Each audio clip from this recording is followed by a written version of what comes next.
ঢাকার ডেমরার স্থায়ী বাসিন্দা মাসুদ রানা ছোটবেলা থেকেই নিজের ভেতরে লালন করতেন নেতৃত্বের গুণাবলী। বাবা ছিলেন ৭১-এর রণাঙ্গনের সৈনিক, কিন্তু দেশের মুক্তির জন্য জীবন বাজি রেখেও কখনো সুবিধা নেননি।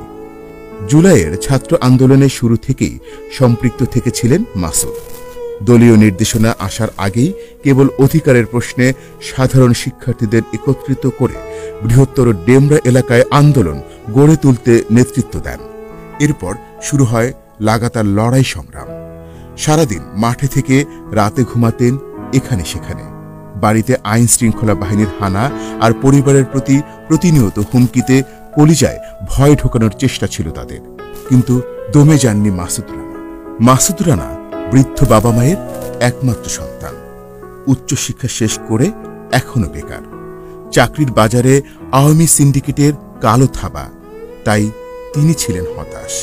কিন্তু কোটা বিরোধী আন্দোলন তার বুকে আশার বীজ বুনে দেয়। ভাবেন, এমন ন্যায্য দাবি বাস্তবায়ন হলে দেশের লাখ লাখ শিক্ষিত বেকারের উপকার হবে। তাই তো আন্দোলন সফল করার জন্য যান বাজি রাখেন তিনি। ২২ জুলাই রাত ১:৪০। ৩ দিন পর কয়েক মিনিটের জন্য বাসায় এসেছিলেন প্রয়োজনীয় কিছু কাপড় চোপড় নিতে।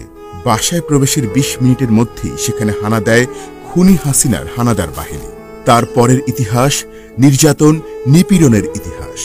নির্যাতনের সকল মাত্রা ছাড়িয়ে যায়।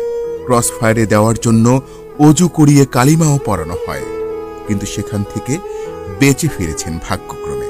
মাসুদ রানা চেয়েছিলেন শিক্ষার্থীরা তাদের ন্যায্য অধিকার ফিরে পাক।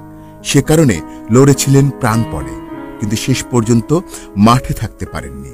তবে তার নেতৃত্বে ডেমরা মাতুয়াইল এলাকায় প্রতিরোধ সৃষ্টি করেছিল সাধারণ জনগণ।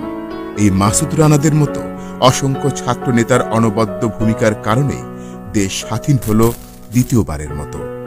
৫ আগস্ট ২০২৪ আমরা পেলাম স্বৈরাচার মুক্ত একটি নতুন দিন।